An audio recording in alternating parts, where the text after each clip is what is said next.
오늘 우리가 읽은 마태복음 7장 마지막 부분은 산상수훈의 결론입니다. 마태복음에 기록된 말씀을 우리는 산상수훈이라고 이야기하고 또 거의 동일한 내용이 기록된 누가복음은 평지수훈 혹은 평지설교라고 이야기합니다. 산상수훈의 서문은 이러합니다. 예수님께서 많은 무리들을 모시고 그들에게 말씀을 전하기 위해서 언덕에 올라가 앉으셨습니다. 산 위에 올라가 앉으셨다라고 기록되어 있는데 우리가 생각하는 그런 산이 아니라 나지막한 언덕에 예수님께서 오르셨습니다. 예수님께서 산에 오르신 그것을 보고 예수님께서 무엇인가를 가르치시고 말씀하실 것인가 보다라고 생각하고 제자들이 예수님께 나왔을 때에 예수님께서 그들에게 말씀을 가르치시고 전하기 시작하셨습니다. 5장부터 계속 6장, 7장까지 이어지는 산상수훈의 내용을 보면 믿음의 핵심, 신앙의 핵심에 대한 가르침들입니다. 대표적으로 예배가 무엇인지, 기도는 어떻게 해야 하는지, 구제란 무엇인지, 또 금식은 어떻게 해야 하는지, 우리의 경건의 본질과 목적은 무엇인지 이런 것들을 말씀합니다. 그리고 7장에 와서 이제 그 산상수훈을 마무리하면서 7장 첫머리에서 비판하지 말고 비난하지 말아라 라고 말씀하는데 왜 비판하고 비난하지 말아야 하냐 하면 판단하시고 평가하실 분은 하나님 한 분이시기 때문입니다. 아멘. 그러므로 비난하거나 비판하거나 정죄하지 말아라. 왜냐하면 너희가 비판하는 그 비판으로 너희가 먼저 비판을 받을 것이고 너희가 헤아리는 그 헤아림으로 너희가 먼저 헤아림을 받을 것이기 때문에 그러하다. 그렇게 말씀하신 이후에 비판하고 비난하는 일보다 우리가 힘써야 하는 일이 있는데 그게 무엇이냐? 그것이 나의 구원을 이루는 일이다라고 말씀합니다. 산상수훈의 목적과 가치, 그 목적과 가치를 뭐로 결론 짓느냐? 결국 왜 우리가 예수 믿는가 하는 것과 같은 결론인데 천국 가는 것이다. 그래서 산상수훈의 결론은 어떻게 하라고요? 좁은 문으로 들어가라 라고 말씀합니다. 멸망으로 인도하는 문은 크고 그 길은 넓어서 많은 사람들이 그 길로 가지만 그 길의 끝에는 결국 멸망과 죽음뿐이고 그 끝에 생명이 없기 때문이다. 그러나 왜 사람들이 좁은 문으로 가지 않는가? 그 길은 지금 당장 고단하고 또 위험해 보이고 어렵기 때문이다 라고 말씀합니다. 예수 믿는 것이 쉬운 일이 아닙니다. 우리는 예수 믿으면 천국 간다, 그냥 믿기만 하면 누구나 구원받는다 이렇게 가르치고 말하지만 성경을 읽으면 또 성경을 실천하려고 하다 보면 깨닫는 한 가지가 있는데 그게 뭐냐? 천국 가기가 그리 쉽지 않겠다라는 한 가지 명확한 진리입니다. 누가 가르쳐서가 아니라 성경을 바르게 읽고 또 그 말씀을 삶에 적용해서 실천하려고 노력하는 사람이라면 예수 믿는 게 그렇게 만만한 일이 아니구나. 예수 믿고 믿음으로 사는 것이 만만한 일이 아니구나 뿐만 아니라 예배하는 일이 그렇게 쉬운 일이 아니구나라는 것을 뼈저리게 깨닫게 됩니다. 그냥 예배 참여자로 방관자로 이렇게 예배에 나오는 것은 별로 어렵지 않습니다. 왜요? 그냥 예배 시간에도 다른 생각하고 하고 싶은 일 하면 되니까 옆 사람하고 얘기도 하고 누가 오면 인사도 하고 이러면 되니까. 그런데 성경의 가르침대로 예배하려고 하다 보면 이게 그렇게 쉽고 만만한 일이 아닌 거예요.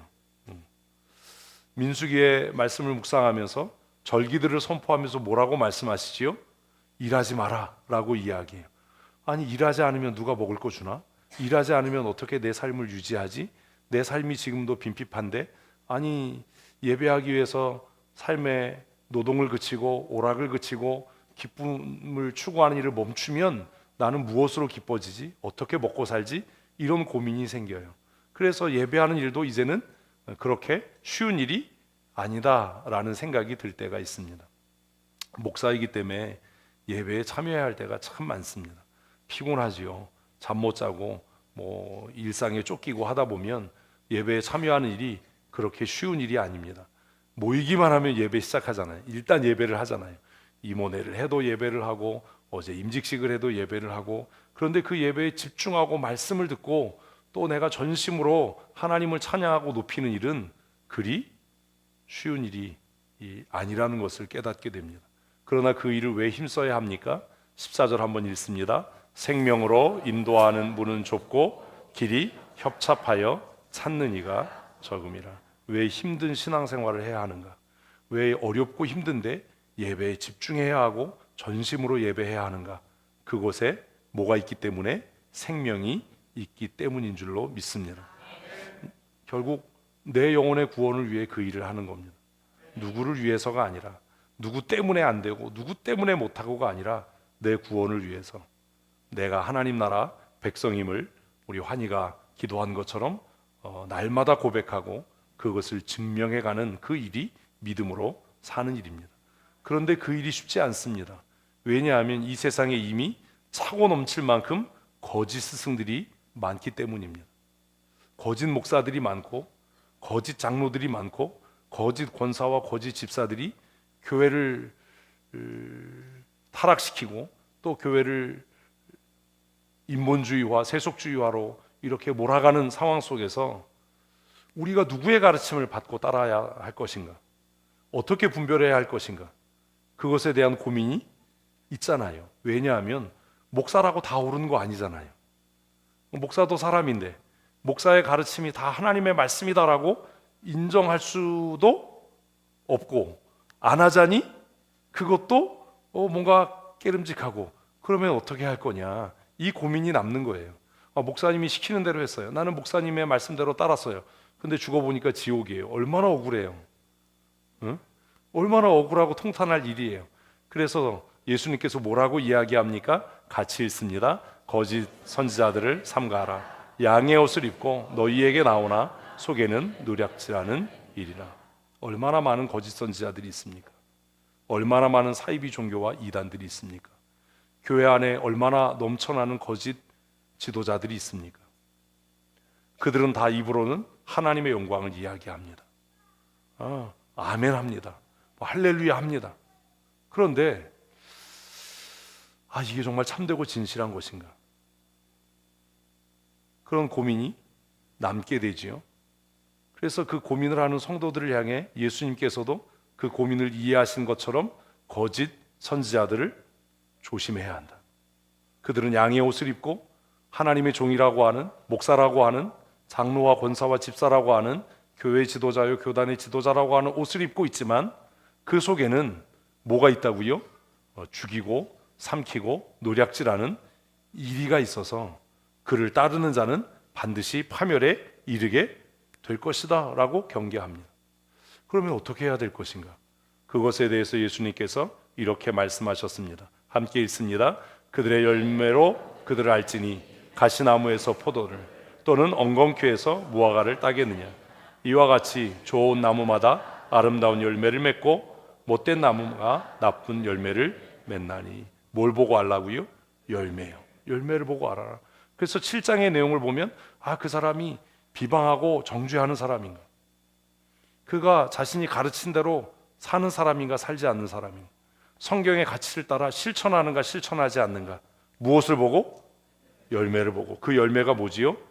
행위예요. 행위. 18절부터 읽습니다. 좋은 나무가 나쁜 열매를 맺을 수 없고 못된 나무가 아름다운 열매를 맺을 수 없나니 아름다운 열매를 맺지 않는 나무마다 찍혀 불에 던지느니라. 이러므로 그들의 열매로 그들을 알리라. 말이 아니에요. 가르침이 아닙니다. 성경을 아는 지식이 믿음이 아닙니다. 믿음은 성경대로 사는 겁니다. 아멘. 잘 가르친다고 해서, 성경을 많이 안다고 해서 그가 믿음 있는 사람이거나 구원받은 사람이라는 증거가 되지 못한다라고 하는 겁니다. 입에 할렐루야를 달고 살고 무슨 그냥 입만 열면 경건하고 거룩한 이야기를 한다고 해서, 거룩한 가운을 걸치고 있고 종교적인 일을 하고 있다고 해서 그가 좋은 나무, 좋은 스승, 영적인 지도자라는 증거가 될 수 없다는 겁니다. 무엇이 그것을 증명한다고요? 열매요. 삶의 행위가 그것을 증명합니다. 좋은 열매란 결국 무엇을 이야기하는 겁니까? 삶의 행위입니다. 좋은 열매 맺는 성도들 되십시다. 아멘. 무엇이 반듯해야 된다고요? 행위요. 태도요. 행위. 그 행위가 그의 믿음을 증명하는 거예요. 제가 늘 말씀드리는 것처럼 어떻게 행동하는가, 어디로 기울어지는가, 이것이 그의 믿음의 본질이고 그의 열매입니다. 감사한다고 떠벌린다고 그것이 감사가 아닙니다. 감사는 무엇으로 나타나요? 아니요, 그가 드리는 물질로요. 그게 지금 민수기예요. 민수기를 보십시오. 얼마나 많은 예물을 드리라고 이야기합니까? 묵상하면서 고민 안 생기세요? 야, 이렇게 드리다가 망하겠다, 거덜나겠다, 야, 이렇게 헌금 생활하면 거지 되겠다, 그런 고민 안 드세요? 뭐 하나님의 은혜가 넘칩니다. 감격입니다. 감사합니다. 우리 입당하면서 하나님의 은혜가 넘치고 감격입니다. 그렇게 이야기하는 것, 그 누구나 할 수 있어요. 근데 진심은 뭐예요? 그가 연보함에 넣는 헌금의 액수예요. 그게 진심이에요. 그것을 성경은 뭐라고 이야기하죠?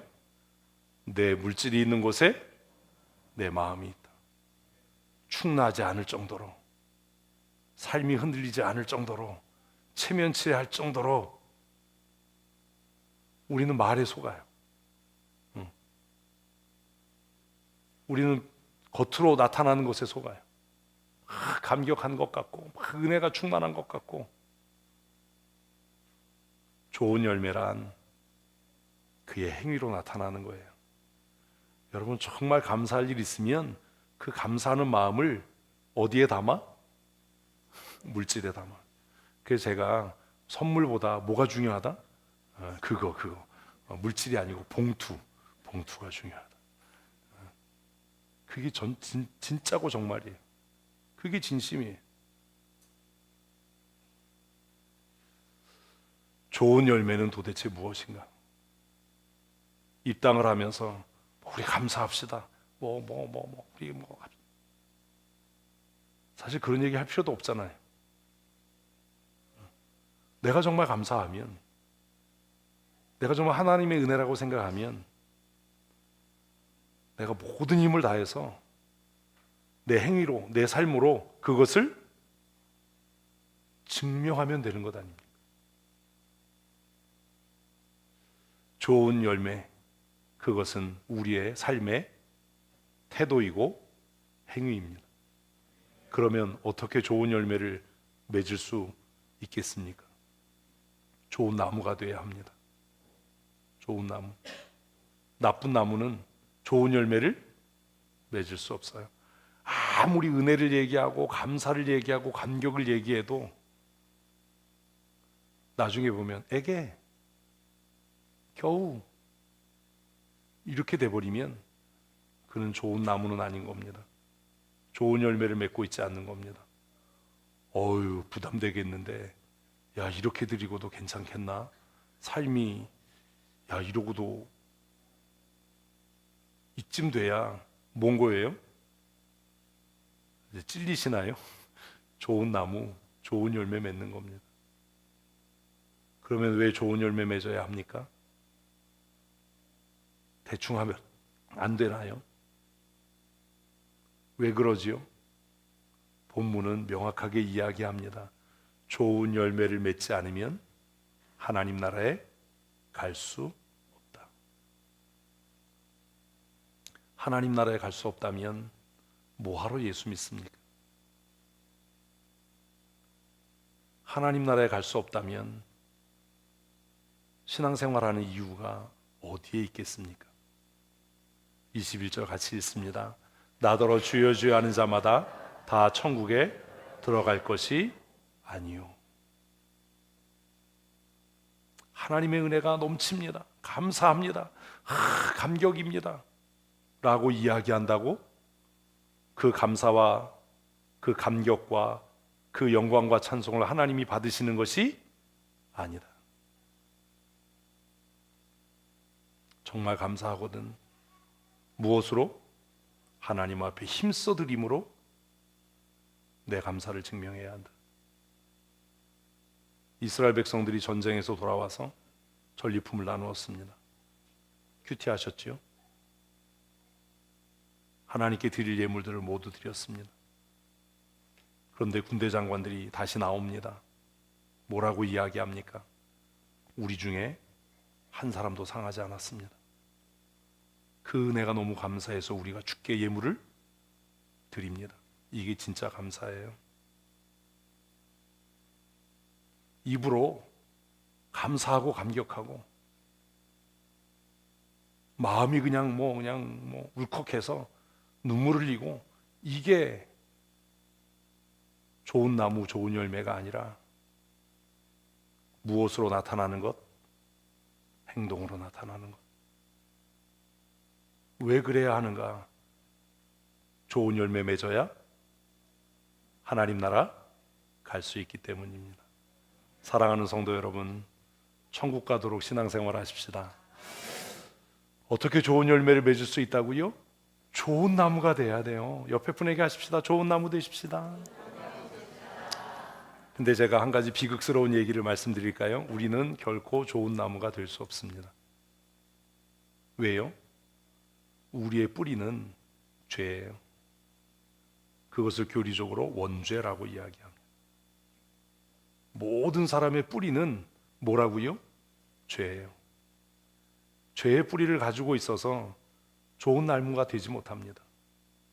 죄의 뿌리에서 맺혀지는 건 죄의 쓴 열매입니다. 그러면 어떻게 좋은 열매를 맺을 수 있겠어요? 우리 다 아는 말씀이에요. 그리스도에게 접붙임 바 되어야 합니다. 아멘. 그것을 중생 거듭남이라고 이야기합니다. 돌 감람나무인 우리를 하나님께서 농부가 그리하듯이 잘라서, 그 가지를 잘라서 참 감람나무, 원 감람나무 줄기에 접붙이심으로 좋은 열매 맺게 되는 줄로 믿으십시오. 아멘. 우리는 그리스도에게 접붙임 바 된 사람들입니다. 아멘. 여러분, 이게 굉장히 중요한 거예요. 내 인간의 본성으로 살면, 내가 노력하면 조금 나아질 수 있어요. 기독교 신앙은 조금 나아지는 것을 이야기하는 신앙이 아닙니다. 기독교 신앙은 완전히 새롭게 되는 은혜입니다. 아멘. 어떻게 새롭게 된다고요? 접붙임 바 되어서, 접붙임 바 되어서 참 감람나무이신 누구에게? 예수 그리스도에게 접붙임 바 되어서 우리는 좋은 열매 맺는 좋은 나무가 되어 갈 것입니다. 아멘. 그러면 접붙임 바 된 사람의 삶이 어때야 하는가? 그것을 성경은 너무 명확하게 이야기해요. 같이 읽습니다. 다만 하늘에 계신 내 아버지의 뜻대로 행하는 자라야 들어가리라. 아멘.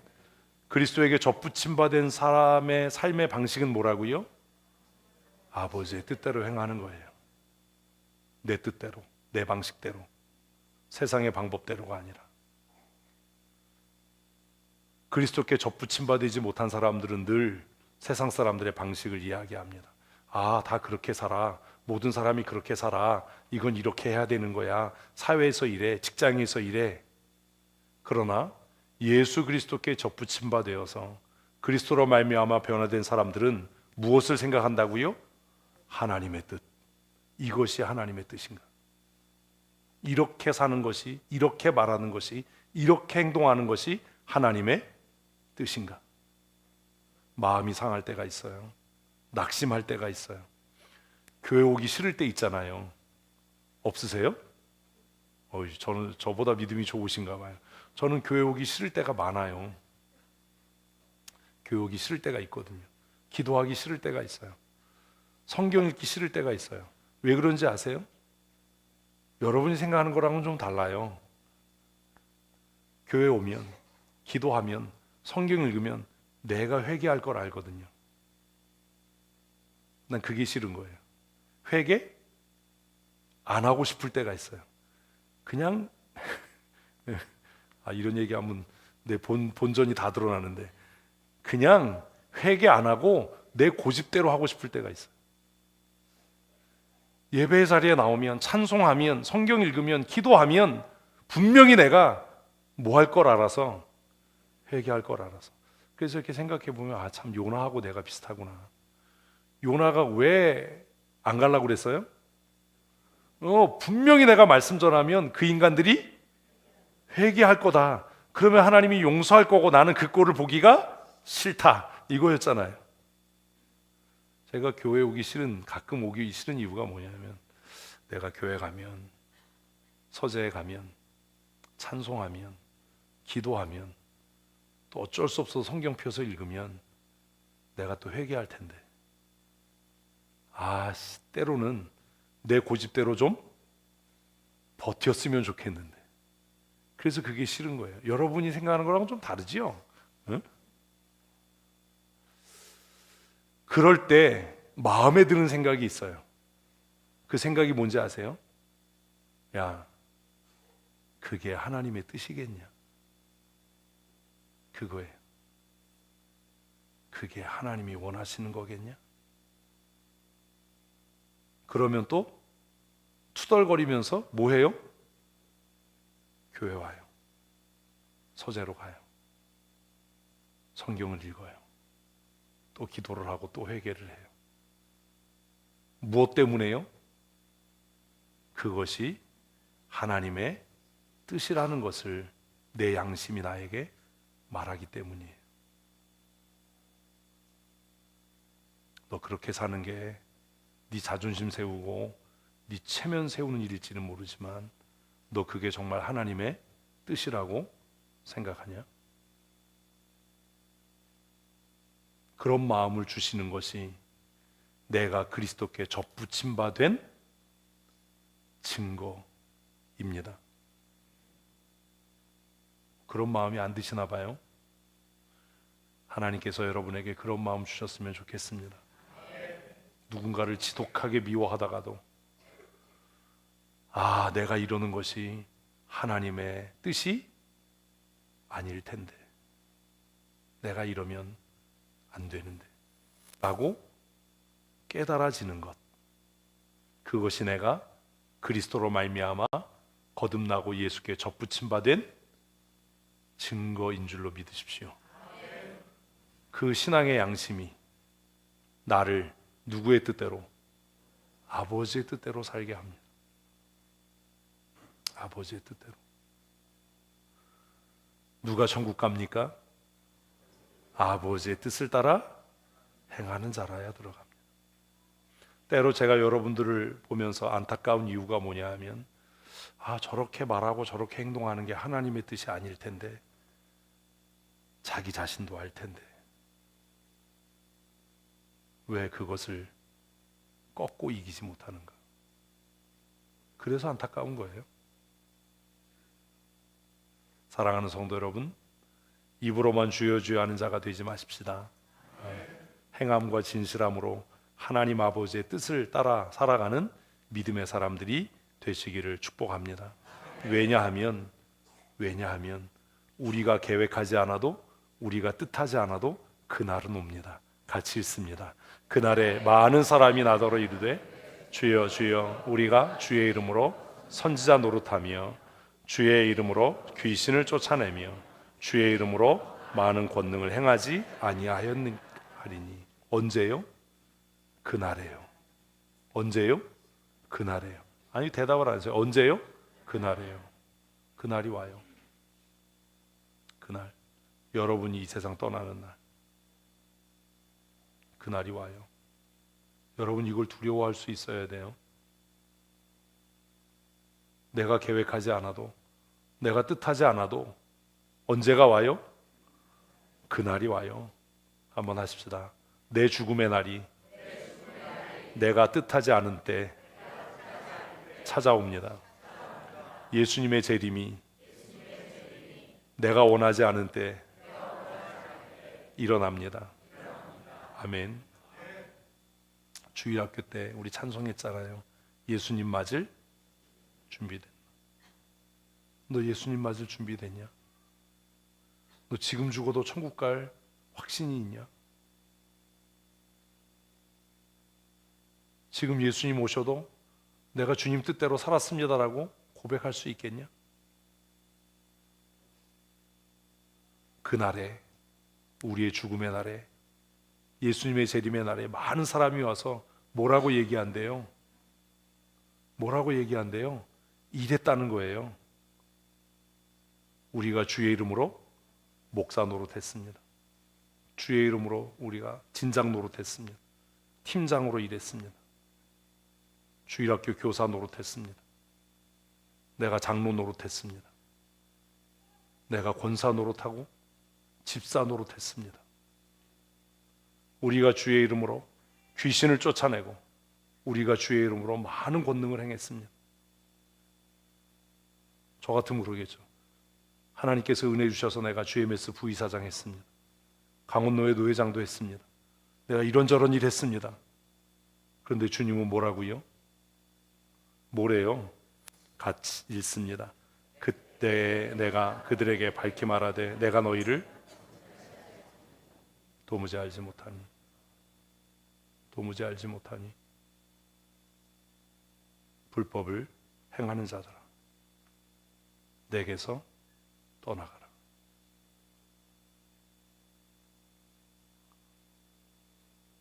목사의 노릇도 불법일 수 있고 장로 노릇도 불법일 수 있습니다. 권사와 집사로 헌신하는 일도 불법이 될 수 있습니다. 주일학교 교사와 진장과 팀장으로 수고하고 헌신하는 일도 하나님 앞에 불법이 될 수 있습니다.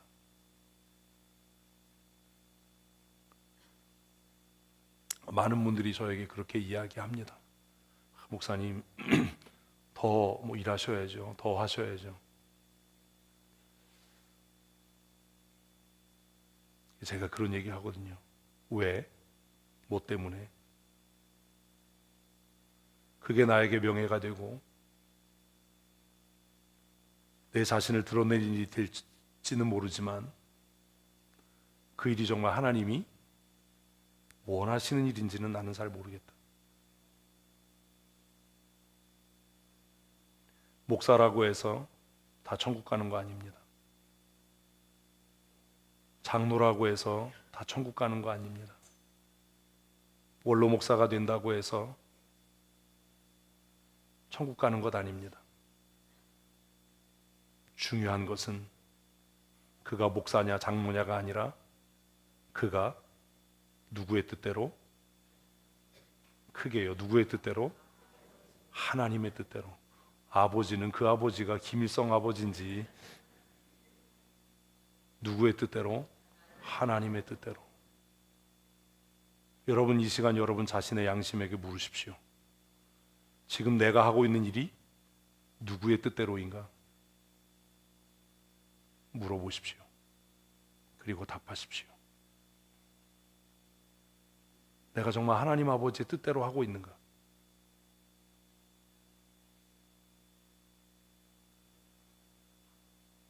무슨 일을 하느냐가 중요한 게 아닙니다.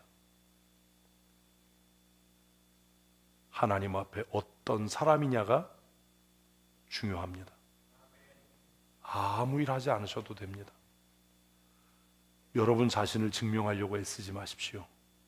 그것보다 중요한 것은 내가 하나님 앞에 어떤 사람이냐 입니다. 어제 임직식에 참여했습니다. 장로가 되고 집사가 되고 권사가 되는 일, 기쁘고 축하받을 일인가요? 제가 어제 축사를 했거든요. 그래서 물었어요. 그게 축하받을 일이냐? 어제 끝나고 나니까 선배 목사님이 내려오면서 계단에서 저한테 그러고요. 축사를 하라고 그랬더니 뼈살을 했어. 한 목사님 또 옆으로 지나가면서 그러더니 앞으로 이 목사님 절대로 축사 안 시킬 거예요. 그래서 제가 그랬죠. 웃으면서 그게 내 작전이야. 아무도 앞으로 나에게 아무것도 안 시키는, 난 그걸 원해. 제가 그랬습니다. 장로 되고 집사 되고 권사 되는 거 축하받을 일이 아니다. 그건 본인에게는 삶과 조의를 표해야 되는 일이다. 왜냐하면 더 큰 십자가를 지게 됐으니. 세상에서는 목사 되고 당회장이 되고 장로가 되고 권사가 되면 권리를 주장하고 특권을 누리고 특혜를 받고, 그것이 세상의 법일지 모르지만 하나님의 교회는 목사가 되면 성도들 전체를 십자가로 져야 하고, 장로가 되면 나를 믿고 하나님 앞에 하나님의 사람으로 세워준 세례교인 25명을 십자가로 지고 살아야 되는 일이고, 집사가 되면 자유인이길 포기하고 종의 삶을 살아야 되는 거고, 권사가 되면 애통하는 자와 근심하는 자와 병든 자를 위해 날마다 무릎 꿇어 대신 울고 기도해 주는 믿음의 사람으로 살아야 하는 일인데, 그게 무슨 축하받을 일이냐? 교회는 축하받을 일일지 모르지만 본인에게는 애도를 표해야 되는 일 아니냐? 근데 문제는 그 일을 행할 때 내가 이런 일을 했어요, 내가 이런 일을 했는데 왜 안 알아줘요, 왜 나를 인정 안 해줘요가 아니라, 내가 그 일을 누구의 뜻대로? 하나님의 뜻대로 했는가, 하나님의 뜻대로 하고 있는가를 돌아보아야 하지 않겠습니까?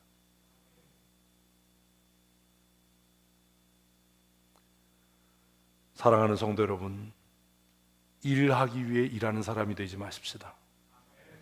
일을 하기 위해 일하면 언젠가 넘어지고 자빠지고 상처받고 쓰러지고 실족하게 될 겁니다.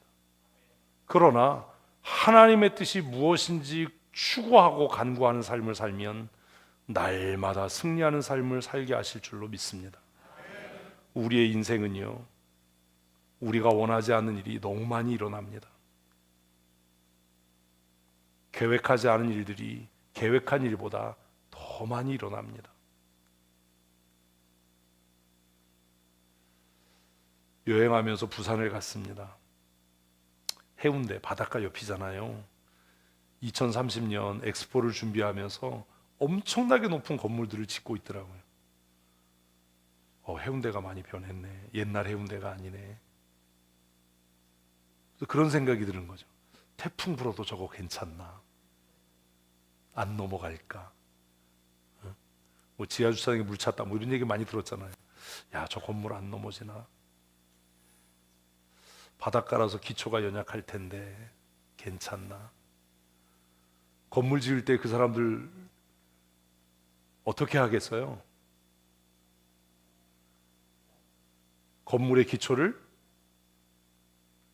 무른 땅이 아니라 단단하고 견고한 땅에, 그 기초가 무르다면 콘크리트 파일을 박아서라도 그 건물이 집안이 침하되지 않도록 노력하고 수고하지 않겠습니까?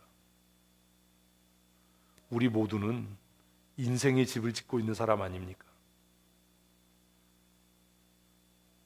그래서 예수님께서 이렇게 말씀하십니다. 같이 읽습니다. 그러므로 누구든지 나의 이 말을 듣고 행하는 자는 그 집을 반석 위에 지은 지혜로운 사람 같으리니. 어디 위에요? 아니요, 하나님의 말씀 위에요. 어디 위에요? 말씀 위에요. 누가요? 말씀을 듣고 행하는 자가요. 듣고 알고 있는 사람이 아니라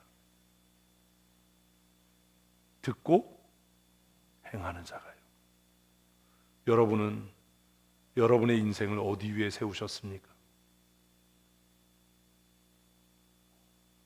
신앙생활하면서 고난과 시험과 환난이 다가오면 왜 무너져 내립니까?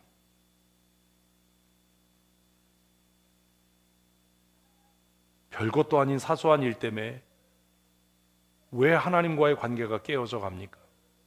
왜 예배가 안 됩니까? 왜 즐거운 헌신이 안 됩니까? 왜 기쁘고 즐거운 찬양이 안 됩니까? 우리의 인생을 말씀의 반석 위에 세우지 않았기 때문 아닙니까? 여러분에게 물어보십시오. 너는 너의 인생을 어디 위에 세우며 살아왔니?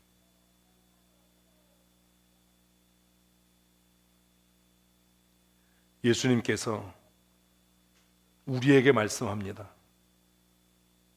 사랑하는 아들아, 사랑하는 딸아, 나는 너의 인생이 견고하길 원해. 나는 너의 인생이 풍랑 가운데도 흔들리지 않고 요동하지 않기를 원해. 네가 일평생 수고하고 애씀으로 이루었던 것들이 하루아침에 붕괴되고 무너져 내리는 그 아픔을 겪지 않기를 원해. 그러니 내 말을 듣고 행해라. 아멘. 그것이 너의 인생을 반석 위에 세우는 일이다. 기초 파는 일이 얼마나 힘들겠어요. 연약한 집안을 견고하게 하기 위해서 파이를 박는 일이 얼마나 괴롭겠어요. 얼마나 많은 시간이 들겠어요. 얼마나 많은 수고가 요구되겠어요. 그러나 그 기초를 견고하게 하는 수고를 하지 않으면 어떻게 30층, 40층, 50층, 60층짜리 건물이 태풍을 견뎌낼 수 있겠습니까? 어떻게 비바람을 견뎌낼 수 있겠습니까? 우리의 인생에 많은 태풍을 경험하게 될 겁니다. 예수 믿으면서 더 많은 시험과 환난을 만나게 될 겁니다. 그 시험과 환난을 만날 때마다 우리의 인생이 휘청거리고 우리의 인생이 한켠에서 무너져 내리는 이유는 우리의 인생의 기초가 견고하지 않기 때문은 아닙니까? 사랑하는 성도 여러분, 이제는 말씀을 듣는 자가 아니라 지켜 행하는 자로 사십시다. 아멘. 우리의 인생의 기초를 어디 위에? 하나님의 말씀 위에. 내가 그 말씀을 지켜 행함으로 하나님 나의 인생이 견고하게 하여 주시옵소서. 내가 수고하고 땀 흘리고 애쓴 내 인생이, 내 삶이 한순간 무너져 내리는 아픔과 고통을 겪지 않도록 나의 인생이 주의 은혜 가운데 견고하게 세워져가는 은혜를 누리게 하여 주시옵소서. 우리 그렇게 기도하고 우리의 삶을 어디 위에? 하나님의 말씀 위에. 우리의 판단의 근거와 기초를 어디 위에? 하나님의 말씀 위에 두어서 어떤 폭풍이 일고 어떤 인생의 시험과 환난이 다가와도 견고하여 흔들리지 않는 믿음의 사람으로 사십시다. 평생 동안 일구어 놓고 수고한 것이 노년의 날에 무너져 내리면 얼마나 수치스럽겠습니까? 얼마나 허무하겠습니까? 그래서 예수님께서 산상수훈을 마치시면서 야, 팔복 외우는 거 그거 중요하지 않다. 이 산상수훈의 말씀을 아는 것 그거 아무 의미 없다. 중요한 것은 이 말을 듣고 행하는 것이다. 아멘. 그렇게 말씀하신 겁니다. 이 말을 듣고 행하는 자는 그의 인생에 비가 내리고 창수가 나고 바람이 불어서 그의 인생을 무너뜨리려고 할지라도 그가 무너지지 않는 이유는, 그의 신앙이 흔들리지 않고 낙심하지 않는 이유는 어렵고 힘겨운 환난의 때를 만나지 않기 때문이 아니라 그의 인생이 하나님의 말씀에 반석 위에 기초를 두고 세워져 있기 때문이라고 성경은 말씀합니다. 사랑하는 성도 여러분, 고난이 없는 인생은 없습니다. 예수 믿는다고 고난이 피해가지 않습니다. 시험과 환난이 없는 인생은 없습니다. 오히려 예수 믿음으로 더 많은 시험을 당하게 되고 더 많은 환난에 맞서게 될 겁니다. 사단은 우리를 넘어뜨리기 위해 온갖 방법과 수단을 동원해서 우리의 믿음을 흔들고 우리의 삶을 흔들어 결국 넘어뜨리려고 할 것입니다. 그러나 그 시험과 환난을 당당하게 이겨낼 수 있는 이유는 내 인생의 기초가 내 자신의 신념, 내 자신의 열심, 내 자신의 이성적인 논리와 판단에 근거한 것이 아니라 하나님의 말씀에 근거하고 있기 때문인 줄로 믿습니다. 아멘. 이것이 예수 믿는 사람의 삶입니다. 우리의 인생을 어디 위에요? 말씀 위에. 왜 큐티하라고 하는지 아십니까? 왜 올해 성경을 읽도록 합시다라고 이야기하는지 아십니까? 왜 바쁘고 피곤하고 힘든데 화요일마다 왜 여러분들과 함께 성경을 읽고 묵상하며 그렇게 몸부림치는지 아십니까? 그런 수고가 없이는 우리의 인생을 어디 위에? 말씀 위에 세울 수 없기 때문입니다. 왜 평생 목회하고 그 은퇴가 그렇게 초라합니까? 평생 예수 믿었는데 왜 존경도 못 받는 인생을 살아갑니까? 아무런 영향력 없는 인생으로 왜 전락합니까? 왜 한순간 그의 인생이 무너져 내립니까? 그의 삶이 말씀에 근거하고 있지 않기 때문 아닙니까? 여러분을 곁에서 가장 잘 아는 누군가가 여러분을 보면서 아, 저분은 성경대로 사는 분이야. 저분은 성경대로 말하는 분이야.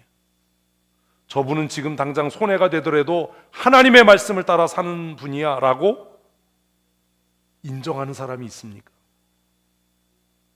여러분의 자녀가, 여러분의 가장 가까운 사람들이 여러분에 대해서 그렇게 평가하지 않고 있다면 여러분은 여러분의 인생의 기초를 하나님의 말씀에 두고 사는 것이 아닙니다. 그러니 이제라도 회개해 하십시오. 그리고 이제라도 다시 내 인생을 어디 위에? 하나님의 말씀 위에 세워야 합니다. 우리가 죽는 날까지 시험과 환난은 그치지 않을 것이기 때문입니다. 그러나 시험과 환난이 다가와도 그 인생이 견고하여서 흔들리지 않을 수 있는 유일한 비결은 하나님의 말씀을 지켜 행하는 것입니다. 아멘. 그 말씀을 지켜 행하는 자들에게 하나님께서 형통의 은혜와 강건의 복을 주실 줄로 믿습니다. 어떤 시험과 환난이 와도 낙심하지 않고 승리하게 하시는 은혜를 주실 줄로 믿습니다. 죽음을 두려워하지 않는, 시험과 환난 앞에 당당할 수 있는 믿음의 사람으로 살게 하실 줄로 믿습니다. 나의 이 말을 듣고 행하지 아니하는 자는 어디 위에? 모래 위에 그 인생을 쌓은 사람 같아서. 부산 해운대 해변에 저녁에 나가니까 부산 엑스포를 준비하면서 모래 조각을 해놨더라고요. 너무 잘 해놨어요. 이야. 그런데 그 다음날 비가 왔어요. 응? 야, 너무 잘 만들었다. 야, 어떻게 이렇게 입체적으로 막 전등도 넣고, 응? 19일이 개막이었는데 그 다음날 아침에 눈 떠서 호텔 창문을 여니까 비가 오는 거예요. 그래서 제가 그랬죠. 망했다. 망했다. 응? 어떻게 됐는지 모르겠어요. 하여튼 그날 아침부터 비 오기 시작해서 마산 지나도 비 오고, 하여튼 그냥 뭐 지리산까지 제가 비를 맞고 저녁까지 비를 맞았으니까, 경주까지 제가 비를 맞았으니까 그 생각했어요. 바이크를 타면서 보기에는 화려해 보이고 아름다워 보이고 멋져 보이지만 결국 모래로 쌓은 성은 뭐도 못 이겨요? 가랑비도 이길 수가 없는 거야. 그런 거야. 우리의 인생이 그런 거야.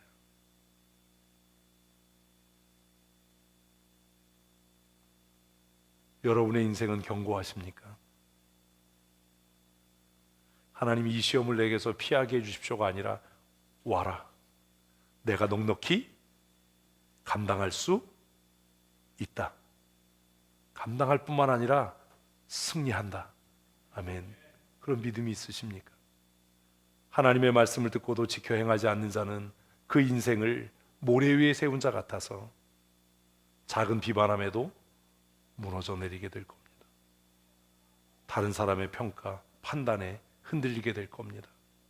누군가의 말에 그 인생 전부가 흔들려서 무너져 내리게 될 겁니다. 내가 하나님의 말씀을 따라 살아간다면 누가 비난하든 누가 뭐라고 비판하든 그것이 사실 아무것도 아니라는 것을 스스로 알 수 있게 될 겁니다. 왜요? 나를 옳다 하실 분은 하나님이시니. 그게 전부잖아요.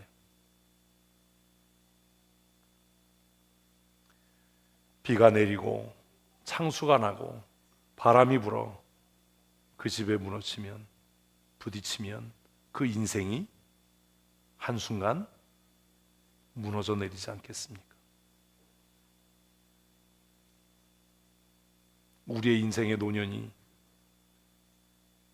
우리의 가정이, 우리의 자녀들의 삶이 견고하여 든든하고 흔들리지 않는 이 땅에서도 복받고 성공하는 삶을 살아가기를 원한다면 여러분, 날마다 말씀 앞으로 나아가십시오. 하나님 앞에 무릎을 꿇으십시오. 하나님 앞에 무릎 꿇는 사람은 세상 앞에 무릎 꿇지 않습니다. 하나님 앞에 무릎 꿇지 않는 사람은 비굴하고 비참한 인생을 살게 될 겁니다.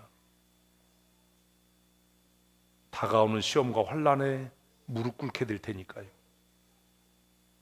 그러니 사랑하는 성도 여러분, 매일 성경을 읽고 매일 말씀을 묵상하고 은밀한 곳으로 나아가 하나님 앞에 무릎 꿇어 기도하십시오. 하나님 앞에 무릎 꿇는 그 시간이, 하나님의 말씀을 읽고 하나님의 말씀을 묵상하는 그 시간이 시간 낭비인 것 같아 보이고 무의미하고 무가치한 일 같아 보이지만 그것이 우리의 인생을 견고하게 세우고 승리케 하는 기초가 될 줄로 믿습니다. 건물 지을 때 그렇잖아요. 기초 팔 때는 안 보여요. 뭘 저렇게 오래 하지? 무슨 일을 하는 거야? 그런데요, 그 기초 공사가 견고하게 끝나고 나면 한층 올라가는 것, 한 주면 올라가지 않습니까? 성경 읽는 것, 말씀 묵상하는 것, 기도하는 일을 귀찮아하지 마십시오. 그걸 무가치하다라고 생각하지 마십시오.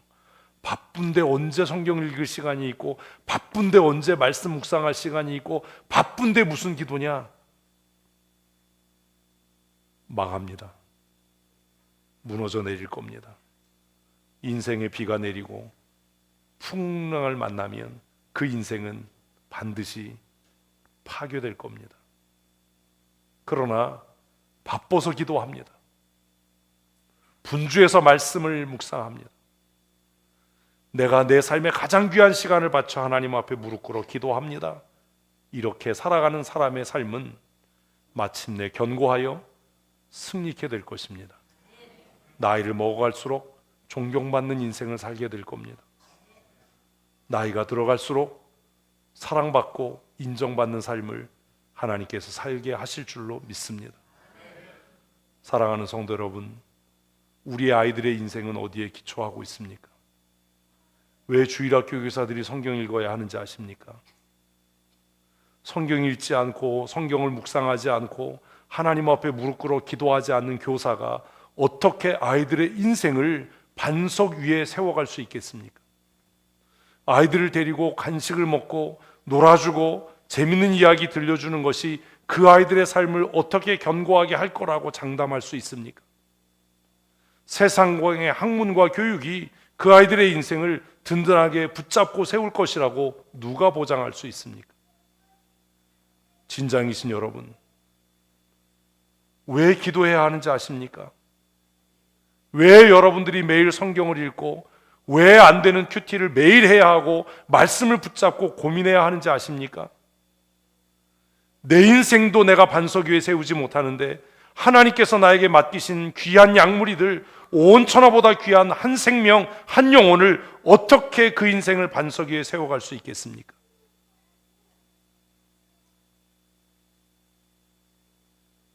내가 지도자라면, 내가 교사라면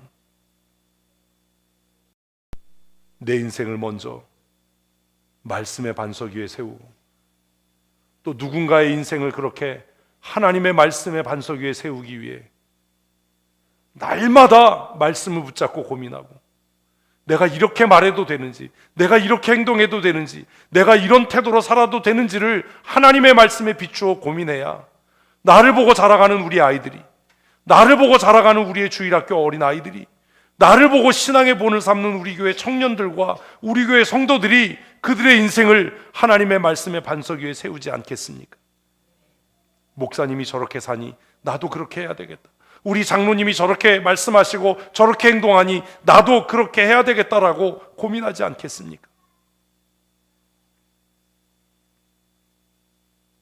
여러분의 인생을, 여러분의 가정을, 여러분의 자녀를 반석 위에 세우십시오. 여러분의 사업을 하나님의 약속의 말씀 그 반석 위에 세우십시오. 수고해도 무너져 내립니다. 애쓰고 수고해도 기쁨이 사라지고 그 열매는 쓸 것이고 그 소득은 손가락 사이로 빠져나가 버리게 될 것이라고 성경은 말씀합니다. 그러니 우리의 수고가 헛되지 않도록, 우리의 인생이 무의미하고 무가치해지지 않도록, 내게 배우는 사람들의 삶이 실패로 끝나지 않도록 우리의 인생을 하나님의 말씀의 반석 위에 세워야 합니다. 예수님께서 이 말씀을 하실 때 사람들은 이렇게 이야기했습니다. 같이 읽습니다. 예수께서 이 말씀을 마치심에 무리들이 그의 가르침에 심히 놀라더니 이는 그 가르치시는 것이 권위 있는 자와 같고 그들의 서기관들과 같지 아니함이로라. 서기관들은 말로만 이야기했습니다. 그들은 자신들이 가르친 말씀대로 살지 않았습니다. 그들은 성경에 대해 토론하고 성경에 대해 이야기했지만 하나님의 말씀대로 살지 않았습니다. 그러나 예수님의 가르침에 권위가 있었던 이유는 예수님의 말씀이 서기관들과 같지 않았다라고 평가받았던 이유는 예수님의 삶이 그의 가르침을 증명하고 있었기 때문 아닙니까? 사랑하는 성도 여러분, 성경대로 사십시다. 성경대로 생각하고 성경대로 말하고 성경대로 사는 하나님의 사람이 되십시다. 그래서 우리의 인생의 기초를 하나님의 말씀의 반석 위에 세워서 어떤 시험과 환난이 다가와도 흔들리지 않고 무너져 내리지 않는 견고한 인생을 살아가십시오. 여러분의 가정을 하나님의 말씀 위에 세우십시오. 상황을 변명하고 핑계할 것이 아니라 내가 하나님의 말씀 위에 기초하고 하나님의 말씀을 살아 우리의 가정이 하나님의 말씀 위에 세워져가는 은혜를 누리십시오. 여러분의 자녀를 하나님의 말씀의 반석 위에 세워가십시오. 자녀들을 향해 믿음으로 살아라, 말씀으로 살아라, 성경대로 살아라, 신앙생활 잘해라 이렇게 입으로 떠벌리는 것이 아니라 그저 한마디 아버지의 삶을 본받아라. 너희 어미가 어떻게 기도하는지 어떻게 살아가는지를 보고 배워라. 내가 너를 위해 기도한다. 내가 내 삶의 가장 귀한 것을 하나님 앞에 드려 헌신한다. 그러니 너는 나를 본받는 자가 되어라. 이렇게 가르칠 때 우리의 자녀들의 인생이 하나님의 말씀의 반석 위에 세워져서 견고한 삶을 살게 될 줄로 믿습니다. 여러분, 세상은 너무나 빠르게 변합니다. 세상의 변화가 두렵습니다. 때로 그런 생각을 합니다. 우리 아이들이 살아갈 세상이 너무나 두렵다. 해운대 번화가에 스타벅스가 있었습니다. 그 스타벅스 간판 옆에 게이바 간판이 붙어 있었습니다. 저는 평생 처음 봤습니다. 게이바.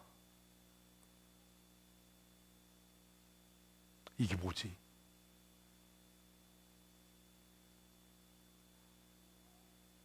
그리고 그런 생각이 들었습니다.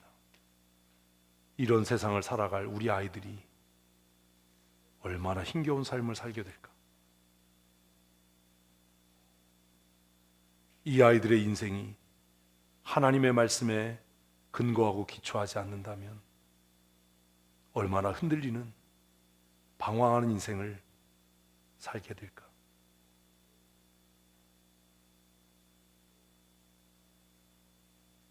교회의 지도자이신 여러분들, 주일학교 교사, 진장이신 여러분들, 가정의 달 5월을 보내면서 오늘 주일학교 주간 예배를 하나님 앞에 우리가 함께 올려드리면서 하나님, 내가 교사입니다. 하나님, 내가 진장입니다. 내 인생을 영원한 반석이신 하나님의 말씀 위에 세우게 하여 주시옵소서. 그리고 내게 듣고 내게 배우는 아이들의 인생을 내가 진리의 말씀이신 하나님의 말씀의 반석 위에 세우는 교사가, 그런 진장이 되게 하여 주시옵소서. 교회 직원이신 여러분, 하나님, 내가 하나님의 말씀 앞으로 나아갑니다. 하나님의 은혜의 보좌 앞에 무릎을 꿇습니다. 세상에 무릎 꿇지 않기 위해 하나님 앞에 무릎을 꿇습니다. 그러니 하나님, 나를 통해서 우리 춘천성도교회가 진리의 말씀이신 예수 그리스도 위에, 영원한 생명의 반석이신 하나님의 말씀 위에 든든히 세워져 가게 하여 주시옵소서. 우리 그렇게 기도해야 하지 않겠습니까? 분주하고 바쁜 일상의 삶을 살면서 기도하는 일을 멈추지 마십시오. 하나님의 말씀을 묵상하는 일을 게을리하지 마십시오. 그것에 최우선 순위를 두십시오. 내가 기도하지 않고 말씀을 읽지 않고 말씀을 묵상하지 않고는 먹지도 않고 마시지도 않겠다라는 결심을 좀 하십시오. 그래서 우리의 인생이 하나님의 반석 위에 세워져서 요동하지 않고 흔들리지 않고 날마다 승리하는 인생이 되기를 소원합니다. 우리 춘천성도교회가 하나님의 말씀의 반석 위에 기초를 놓아서 사람의 기쁨과 사람의 영광을 구하지 않고 예수님의 재림의 날까지 날마다 말씀으로 승리하는 그런 교회 되기를 소원합니다. 우리 이 시간 함께 한 마음으로 기도하십시다. 우리 좀 가슴에 손을 얹고, 주일학교 교사는 하나님, 내가 주일학교 교사입니다. 나에게 말씀을 깨닫는 은혜를 주시고 내 인생을 말씀 위에 세워서 나에게 배우는 모든 아이들의 인생을 말씀 위에 세워가게 하여 주시옵소서. 하나님, 내가 진장입니다. 하나님, 내가 교회 직원입니다. 하나님, 내 인생을 말씀 위에 세워서 우리 춘천성도교회를 말씀 위에 세우는 믿음의 사람으로 살게 하여 주시옵소서. 우리 시간 함께 한 목소리로 기도하겠습니다.